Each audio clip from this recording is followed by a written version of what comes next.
കോഴിക്കോട് ജില്ലയിലെ പേരാമ്പ്ര മണ്ഡലത്തിൽ പ്രശസ്തമായ കുറ്റ്യാടി ഡാമിന്റെ തൊട്ടടുത്താണ് പെരുവണ്ണാമൊഴി ഇക്കോ ടൂറിസം സെന്ററും വന്യമൃഗ പരിപാലന കേന്ദ്രവും സ്ഥിതി ചെയ്യുന്നത്.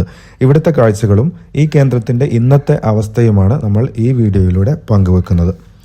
കേരള വനം വന്യജീവി വകുപ്പിന് കീഴിൽ പന്നിക്കോട്ടൂർ വനം സംരക്ഷണ സമിതിയാണ് ഈ കേന്ദ്രത്തിന്റെ പരിപാലനം നടത്തിവരുന്നത്. ഉള്ളിലേക്ക് പ്രവേശിക്കുമ്പോൾ തന്നെ വനസംരക്ഷണത്തിന്റെ പ്രാധാന്യമോതുന്ന മനോഹരമായ സന്ദേശങ്ങൾ ചുമരുകളിലൊക്കെ എഴുതി വച്ചിരിക്കുന്നത് കാണാം. എന്നാൽ ഈ മനോഹരമായ സന്ദേശങ്ങൾക്കപ്പുറം വലിയൊരു അവഗണനയുടെ കഥയാണ് പെരുവണ്ണാമൊഴിക്ക് പറയാനുള്ളത്. 1976 സ്ഥാപിതമായ പെരുവണ്ണാമൊഴി വന്യജീവി പരിപാലന കേന്ദ്രത്തെ വലിയ കൊട്ടിഘോഷങ്ങളോടെയാണ് 2008 ഇക്കോ ടൂറിസം സെന്ററായി പ്രഖ്യാപിച്ച് ഉദ്ഘാടനം ചെയ്തത്. മലബാറിൽ മുതലകളെ കാണാൻ കഴിയുന്ന ഏക പരിപാലന കേന്ദ്രമെന്ന ഖ്യാതിയും പെരുവണ്ണാമൊഴിക്കുണ്ട്. ഇവിടെ പ്രത്യേകം സജ്ജമാക്കിയ ഇടത്തിൽ മുതലകളെ സംരക്ഷിച്ചു പോരുന്നു. കൂടാതെ കാട്ടിൽ പരുക്കേൽക്കുന്ന വന്യജീവികളെ ചികിത്സിക്കുന്ന ഒരു മികച്ച റീഹാബിലിറ്റേഷൻ സെന്റർ കൂടിയാണിത്. പെരുമ്പാമ്പുകൾ ഉൾപ്പെടെയുള്ള പലതരം പാമ്പുകൾ, മയിലുകൾ, കൗതുകമുണർത്തുന്ന വളർത്തു മത്സ്യങ്ങൾ, കുട്ടികൾക്കായുള്ള പാർക്ക് എന്നിവയ്ക്കൊപ്പം ഇവിടുത്തെ മറ്റൊരു പ്രധാന ആകർഷണമാണ് അപൂർവ ഇനം മരങ്ങൾ വളർത്തുന്ന നക്ഷത്ര വൃക്ഷ ഉദ്യാനം. ഇതിനെല്ലാം ഉപരി ഇവിടുത്തെ പുഴയോരം സഞ്ചാരികൾക്ക് സമ്മാനിക്കുന്നത് മനസ്സിന് കുളിർമയേകുന്ന നല്ലൊരു അനുഭവമാണ്. അവിടെ വന്നു നിൽക്കുമ്പോൾ കിട്ടുന്ന ആ സമാധാനവും സന്തോഷവും ഈ കേന്ദ്രത്തിന്റെ ഏറ്റവും വലിയ പ്രത്യേകത തന്നെയാണ്. എന്നാൽ ഇത്രയേറെ സാധ്യതകളും ചരിത്രവുമുള്ള ഈ ടൂറിസം കേന്ദ്രത്തിന്റെ ഇന്നത്തെ അവസ്ഥ കാണുമ്പോൾ ഏതൊരു സഞ്ചാരിക്കും വല്ലാത്തൊരു വിഷമം തോന്നും.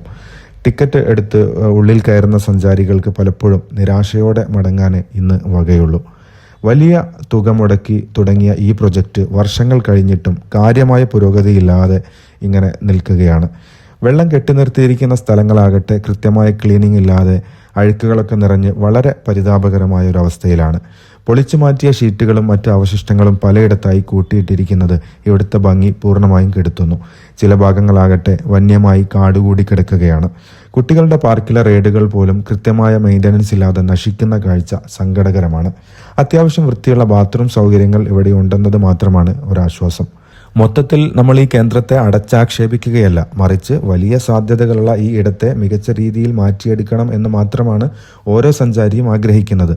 ഇവിടുത്തെ ഇരിപ്പിടങ്ങൾ ഒന്നുകൂടി നല്ല രീതിയിൽ നവീകരിക്കുകയും ഈ പ്രദേശം കൃത്യമായി വൃത്തിയാക്കി പരിപാലിക്കുകയും ചെയ്താൽ ടൂറിസം മേഖലയിൽ വലിയൊരു മുന്നേറ്റം ഉണ്ടാക്കാൻ പെരുവണ്ണാമൊഴിക്ക് സാധിക്കും.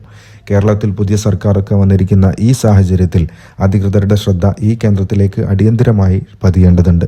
നാടിന്റെ വികസനവും സഞ്ചാരികളുടെ സുരക്ഷിതത്വവും മുൻനിർത്തി കൃത്യമായ മെയിൻ്റനൻസും പുതിയ നവീകരണ പ്രവർത്തനങ്ങളും ഇവിടെ ഉറപ്പാക്കണം.